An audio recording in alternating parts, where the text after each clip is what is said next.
Yung sino-sino na mga na-contempt?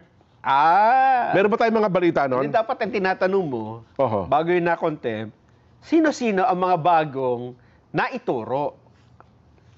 Di ba? Oh, Kasi yung may contempt, mga- ano na yan eh, given yan eh. Hindi kasi di ba na-contempt yung Oo, Bryce? Na-contempt. Oo. Meron din ata... May na-contempt, Carly Diskaya. Si Curly! Oo, sa halip na siya ay mabigyan ng immunity o protection, Ayun, nako. kinontempt siya. Makukontempt pa ngayon siya. Oo, dahil sa... Pakinggan natin yung paliwanag niya. Ano bang nangyari at siya'y na-contempt? Sige nga. Curly. Si Curly Diskaya na unat ang buhok. Your Honor, yung misis ko po ay nagpadala po dito ng ng excuse letter po.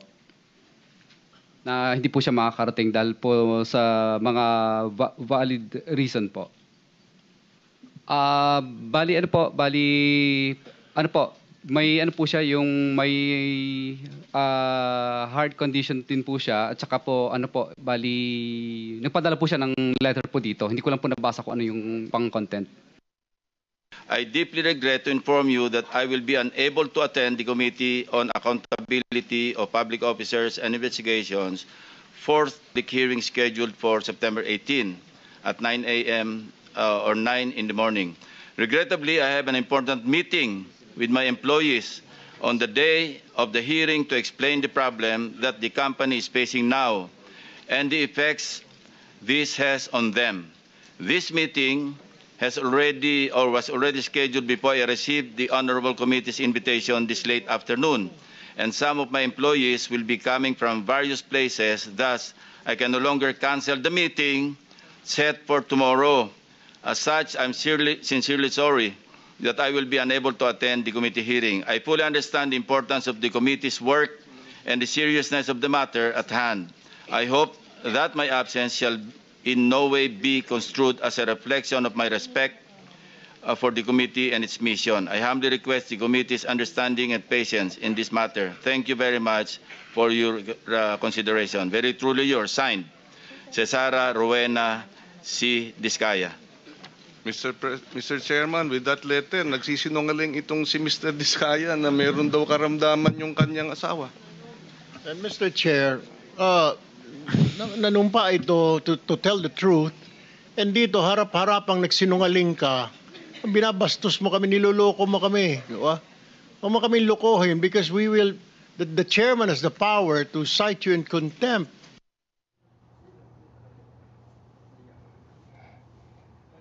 Ayun. So yun ang naging dahilan pala. Dahil sa excuse letter na hindi niya alam ang laman. Oho. So, Ang sulat pala nung... so walang kinalaman Oho. sa kung sino ang sangkot dyan. Kundi dahil na sa excuse letter. Oho. Yan ang malinaw dyan. Oho. Nahulo siya sa pagsisinungaling kasi ang sabi niya may heart condition. Oo. Pero sa liham ni Sarah, wala siya, hindi niya sinabing may sakit siya, wala. Kundi sinasabi niya, May meeting. may meeting siya Oo. at pinatawag niya yung mga tauhan niya. Oho. Ay, aywan ko, hindi naman tayo siguro pribilehiyo na may sabihin ito. May mga balita kasi, Nelson, na may yung samahan ng loob yung mag-asawa eh. Hayaan na natin. Hayaan na natin yung ganong bagay. Pero ako dyan, kung magko-contempt ako, dapat dun sa mga bagay na may kinalaman sa iniimbestigahan, di ba? Kinulong yung parang iko-contempt mo siya dahil may family problem. Meron kang juicy information na makakatas, di ba? Oo nga, sana, ang yun bang pagsisinungaling niya, halimbawa sabi mo na nagsinungaling, yun ba'y pagsisinungaling na may kinalaman do sa kaso? At pinag-uusapan natin flood control? Ang kanyang pagsisinungaling lang may heart condition po siya kaya hindi nakadalo. Hindi niya alam yung laman ng letter daw eh. Sabi niya, inamin niya naman niya. Ang tanong doon, wala ba talaga siyang heart condition? Baka meron din. Di ba? Parehas na lang tama. Baka yung heart condition ay heartache. Yan, sakit ng puso, sakit ng kalooban, sakit ng ganito. Tapos kinontempt niya yung tao. Oo nga naman, ano ha?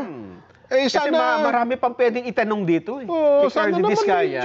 Na pwede mo siyang, doon mo i-point yung, di ba?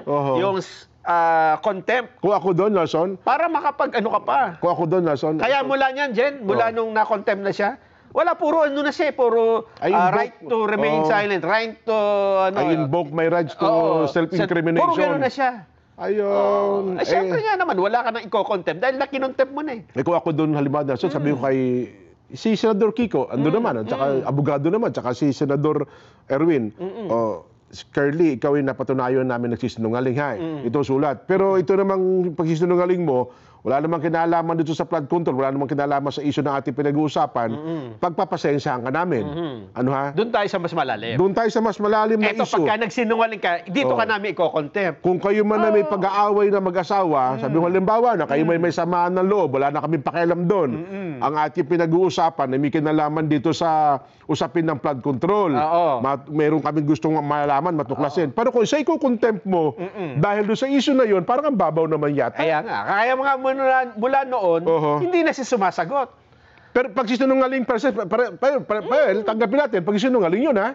Hindi natin sinabing hindi pag sinungaling yun. At pwede talaga i-contempt. Oho, Kaya oho. lang, yung strategy, Jen. Mukhang, Oo, mukhang mababaw. kung ako man siguro, gano'n, sasabihin ko, hindi na po, ayoko na po magsalita, baka... Oo, na-contempt na ako eh. Ano Na-contempt pa ba ang i-contempt niyo sa akin? Oo. Diba? Kung gusto nyo pa-contempt ulit, di contempt nyo na ko yun. Second contempt ko na po ito. Di ba? Kaya nga. Wala na tuloy silang mapiga. Wala na napiga. Na dapat, ang pipigain natin dyan, Jen. Oo. Di ba yung pagpapatuloy nung nakaraan na papaano mo ibinibigay sa mga congressman? Oo. Di ba? Yung dapat detalyado na eh. Halimbawa kay Atayde. Yan, isa-isahin na natin. isa-isahin mo 18 na. pangalan yan eh. Detalye na dapat. Oo. Di ba? Binasa nyo yung mag-asawa, yung inyong joint statement. Oo, isa-isahin natin. May binanggit ka, number 1, Juan de la Cruz. Pwede bang i-detalye mo ito? Oo. Paano mo binigay? Sige nga, sumunod. Anong ebidensya mo? Sabi mo, may Oo. ebidensya ka. Ito naman Walang siya. ganong nangyari dyan. So hindi na nila... Wala. Ibig sabihin, wala akong congressman na nadiin kanina. Oho. O walang nakuhang bagong ebidensya. Kasi doon sa kanila nagsimula yun eh, di ba? Wala nga, nag-ikot-ikot lang sila dun sa mga engineer sa Bulacan na matagal na nating alam na magkakasabwat dun sa mga naunang hearing. Yung BGC. Oo, Di ba? yun pa BGC rin. boys. Sila etc. pa rin. Oho. Sana po pinadetalye nyo na. O, halimbawa, tinanggi po kayo ni ano, sabi po ni Congressman Roman Romulo, ito Yun. kayo, ganyan-ganyan. Oo, dapat O ano masasabi nyo dito? Di ba? Sinabi po ni Congressman ganito, ganyan, lahat po pinabulaanan. Oo. Oh, hindi pala totoo yung mga parata nyo, wala pala kay ganito. Wala. Ba't nyo siya dinawit doon? Walang napalang ganon. Itigil na yan, Your Honor. Teka muna. May kinontempt pang isa. Oh, Si Engineer Alcantara. ito siguro naman may kinalaman na yan. Hindi kasi patuloy niyang itinatanggi na, alam mo, ewan ko kung bakit hindi nila mapaamin si Alcantara. No? Pero kung gusto na, sa tingin ko gusto na niyang umamin eh. Kaya lang na-contempt na nga eh. Oho. Kasi alam mo, ang kanyang itinatanggi lang kanina, base sa pakikinig ko, wala siyang kinalaman sa mga ghost flood control project. Okay. Yung mga ghost. Oo. Kaya nga niya pinapagalitan yung mga tao niya eh. Yun ang kanyang side, yung sabi niya. Oh. Dapat ang follow-up doon, so wala kang kinalaman sa ghost, pero doon sa hindi ghost, may kinalaman ka ba? Mukhang yun ang gusto na niyang doon na papunta eh. Oho. Kasi hindi po pwede talaga itangging wala sa kinalaman sa lahat eh. Hindi, kasi una, doon sa pera lang, magkakasama sila, nag-aatado ng pera. Yun, tama. Di ba? Pero bakit ba siya na-contempt? Pakinggan natin. Hindi ko na pakinggan yun.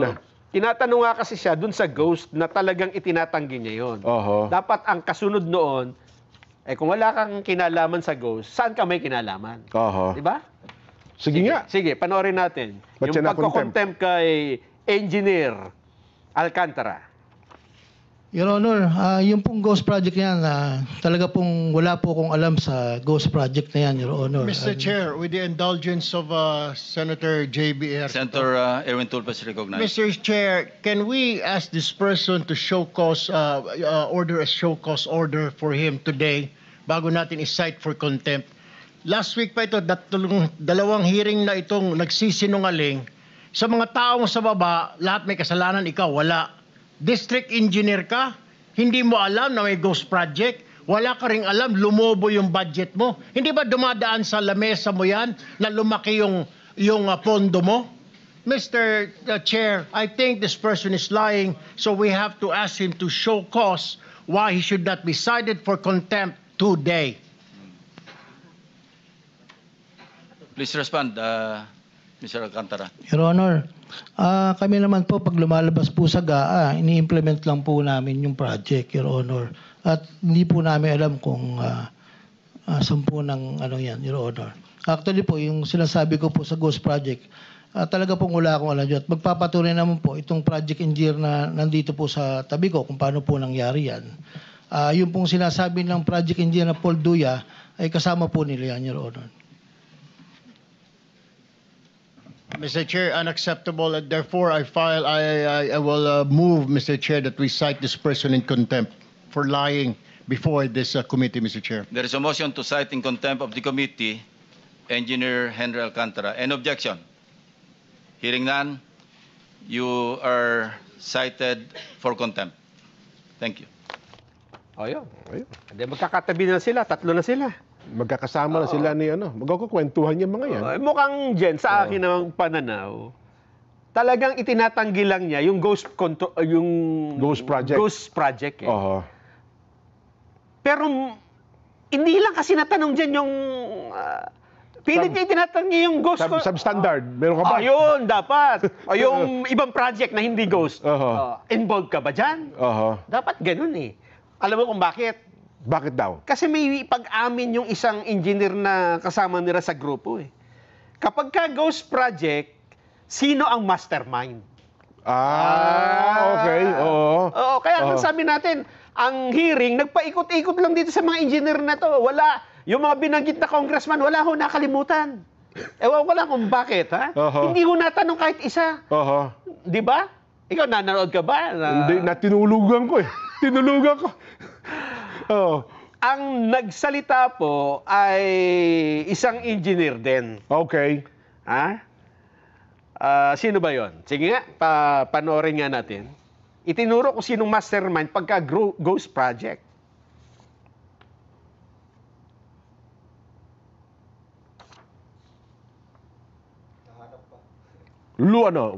Buffering pa. Kasi yun ang kasi Jen, halimbawa lang ha. Pansamantala mong paniwalaan na wala siyang ghost control, wala siyang ghost project. Pansamantala lang. Okay. Kasi gusto mo nga kasi yun namang parang boxing yan eh. Hindi mo pwedeng kada suntok mo gusto mo knockout agad. Hindi pwede. Siyempre jab ka lang muna. Tingnan mo saan ang kanyang weakest point. Kung saan ang kiliti. Yan. Sige, naniniwala na ako hindi ka kasali sa ghost project. Saan ka ngayon kasali? Di ba? Ito na raw. Okay na. Papakinggan natin. Pakinggan natin. So baka po pwede, mabigyan po natin ng pagkakataon para naman po sa magiging fair dito na kada po kasi tatanungin, utos ko. Baka po pagpatay kay Rizal, ako na rin po nag-utos na to later. With due respect po to Chairman, ako po, sinabi ko po sa maraming tao ko, ako po involved sa Ghost. Hindi bali pong makulong kami magkakasama. Pero hindi po ako part ng Ghost na to. Ito po ang project engineer, pwede pong, if you may. Si Dumasig, di ba? Siya po nakakalam po lahat. Maupo ka nga dyan sa harap, Ray Dumasig. Kasama ka rin sa BGC, di ba? BGC Boys. Part ka rin. Malakas ka rin magsugal. Sipin nyo, sinusugal nyo yung pambira kayo. Sige, Dumasig, Ray. Hello po. Yun po, ako po yung na-assign na project engineer po dito sa... Ako po yung dinesignate ni Engineer JP po na maging project engineer sa PL po tsaka sa Perez.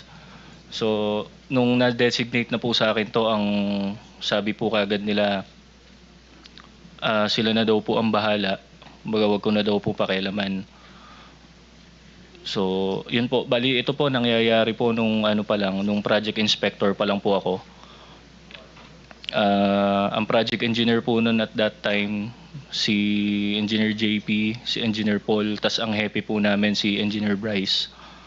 So, ako po bilang project inspector po nung time na yon, sumusunod lang po ako sa utos nila na wag ko na daw po pakialaman yung project. Hindi lang naman po yun yung hawak kong project.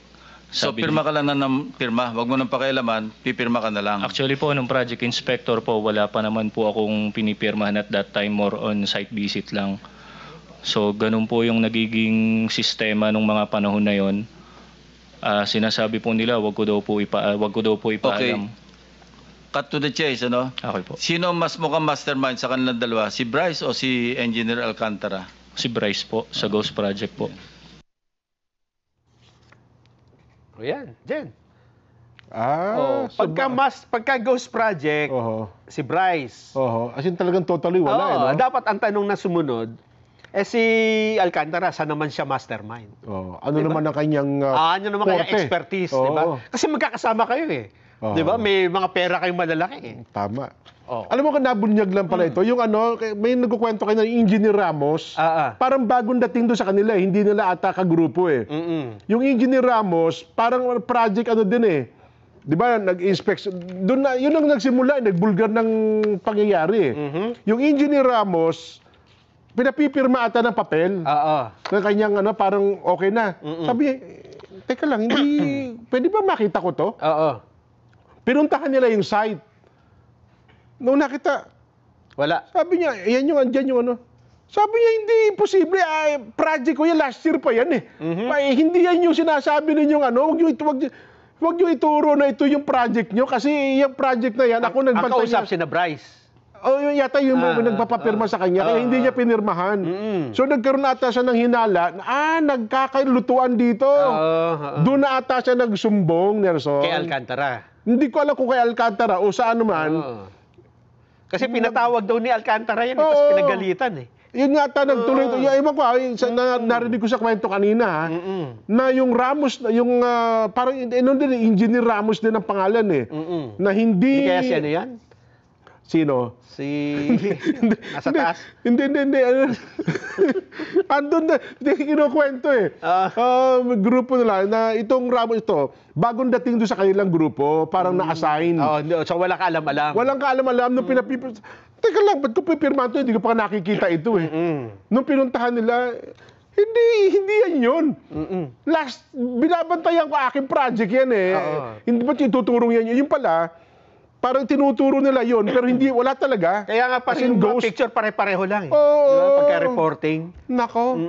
Nagtuturo daw sila na may ginawang proyekto. Iba pala yung tinuturo nilang yun. Para lang makita na tapos na. Yun, tapos maniningil na. Nako. May bagong revelasyon naman si Sally Santos ng Sims dyan. Sino naman yan? Yung Sims. Yung nagpapahiram ng... kanilang lisensya. Yung kumpanya. Gagamitin. Ito yung kumpanyang gagawa. Mukha ang kanilang ginagawa dyan, dahil kay Sims, nakagawa sila ng mga ghost project. Kasi si Sims, ay wala naman talagang construction company. Kumpanya lang. Pangalan lang yung kanya, lisensya lang yung kanya. So sila Bryce ang gumagawa. At yun yung pinapapirmahan nila. Yun ata yung suki nilang construction company. Kasi nga wala silang... gagamitin nila. Pero totoo, sila din ang gumagawa. Tapos hindi naman nila gagawin. Tapos pagkasisingil, ipapasok nila ngayon kay Sims yung bayan. Si Sims naman, sige pumasok na yung pera.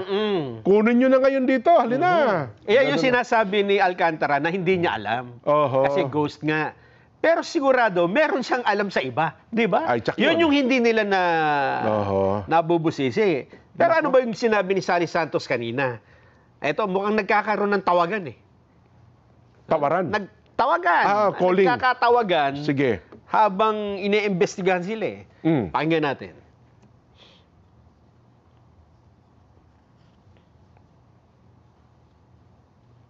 Base sa call log ko po, wala po kaming conversation. Kasi base doon sa sinampang salaysay ni Ma'am Sally Santos, kayo daw ay tumawag sa kanya. Tama ho ba? Neto po, Your Honor, tumawag po si Engineer Bryce sa akin. Ngayong September po. Opo. Ano pong sinabi? Pakisalaysay na rin po sa committee. Una po, tumawag po, personal niya pong sinabi sa akin na Sally, huwag kang mag-alala. Lahat ng mga project na kinuha namin sa'yo, gagawin namin yun. Ako bahala sa iyo. Bibigyan kita ng abogado, ng pera, tutulungan kita. Kung pwede sana, meron na sana akong pakikiusap sa iyo. Huwag ka muna sanang magsalita. Tapos ituro mo sa amin, 'di ba yung pera kinukuha namin sa iyo. Pwede ba makiusap? Ituro mo si D. Henry na siyang doon ko binibigay sa kanya yung pera. After po noon, binibigay daw po ni D.E. Henry yung pera kay Yusek Bernardo, and then kay Saldico. Papunta daw po kay Saldico. Yun po yung personal na sinabi na sa akin nung nakaraan. Ang kausap nyo ay si Engineer Bryce? Si Engineer Bryce po, Your Honor. Engineer Bryce, kinokonfirma ba yung sinasabi sa salaysay? Sino pa ang salaysay ni Sally Santos? Hindi po totoo, Your Honor. With the indulgence of Senator JB, Mrs. Santos, sino ang tumawag sa inyo nitong September? Sino po? Si Engineer Bryce po. Si Engineer Bryce? Yes po. Yan po yung kinikwento nyo na siya nagsabi sa inyo, huwag mag-alala, bibigyan ka pa ng abogado. Yes, Your Honor. Wag daw po ako magsalita. Huwag ka magsalita dito sa komite na ito. Yes po. Tsaka, Your Honor, kung di po niya ako tinawagan, bakit di po ba nabanggit niya po kanina yung 40-2020? Opo. Nabanggit din niya po yun sa akin. Nandiyan pa ba sa cellphone mo, call log, na magre-register ang number ni Engineer Bryce? Na-save niyo ba yan? Hanapin ko po, Your Honor. Sige, pakihanap lamang po at itong tao na ito, madidiin na ho ito. Thank you, Senator JB. Ma'am Sally, dito sa inyong sinupang salaysay, nitong mga huling linggo, ilang beses akong tinawagan ni Engineer Bryce at Engineer JP upang sabihing tulungan niya raw ako. Tama ba yun? Ba't dalawa sila? Hindi po. Sa isang conversation po kasi, may magkasama po sila. Ngayon po, siyempre, tinatanong ko po yung mga... Pareho silang nakausap niyo? Opo. Tinatanong ko po kasi yung mga project, kung ginagawa po nila, yung mga kinuha po nila sa akin. So ako po, nagpa-follow up lang po, bigla po sumabat si Engineer JP. Sabi po niya, ginagawa naman daw po. Engineer JP, paano masasabi mo doon? Sir, di po kami nagkausap. So sino nagsasabi to sa inyo? Sabi ni Ma'am Sally, magkasama kayo at inagaw mo. At yung tungkol sa proyekto, yung tinatanong. Tinawag po siya ni Your Honor, pasensya na po. Tinawag po kasi siya ni Engineer Bryce kasi may kinukonfirm po kasi si Engineer Bryce sa kanya. Kaya po nakasagot po siya. Ma'am Sally, totoo ba yung totoo ba na sinabihan ninyo si Ma'am Sally na balikan at tapusin ang mga projects? Kasi yun yung tinatanong niya eh. Meron ba kayo nabanggit na tapusin ninyo ito? O gawin? Wala po kaming binabanggit na gano'n, Your Honor. Ma'am Sally, nandun po sa inyong salaysay. Hindi po yan totoo, Your Honor. Sinungaling po sila eh. So pinapatapos nila yung mga ghost project. Gawin para may maipakita? Ganun ba? Yes, Your Honor. Kasi po siyempre po nakapangalan po sa akin. Iniwan po nila yung mga project eh. Ayun. Yan. Hinihingal na si Ma'am Sally. Ninervous na yan eh. May threat na pa sa buhay niya ngayon eh. May paikot-ikot daw sa dati kasi medyo magilas pa siya. Talagang katabi pa ni Bryce. Di ba nung nakaraan? May paikot-ikot daw John Jen. Oo. Sumisigaw ng balot, balot. Dati naman daw wala ganun. Pagsilip niya, taho naman ang dala-dala. Kahina-hinala nga yun. Delikado nga buhay mo dyan. Ayun, Jen, ito lang ha. Ang daming nagtuturo kay, mukhang may mga corroboration eh. Na itong si Bryce talaga ang may pakanan ng ghost. At ngayon, sinabihan niya si Sally, pag humarap sa Senado, ang ituro mo, yung pera, dinadala mo kay Alcantara. At si Alcantara naman, dinadala kay Saldico, ay kay Yusek Bernardo, tapos si Saldico. Yun na nga. Ay mukhang... Pinagtatagdi yung istorya eh, no? Tapos ayaw nila na ito magmumula kay... Parang parang ilalaktaw si Bryce Hernandez no? Oo. Pero ngayon mayroon na palang sinumpaang salaysay. Parang baka ang mangyari itong si Sally Santos, Sally Santos ang magiging ngayon state witness. Bibigyan siya ng ganon. Pag-aaralan ata ng DOJ. Nagamit kasi to si Sally. But anyway,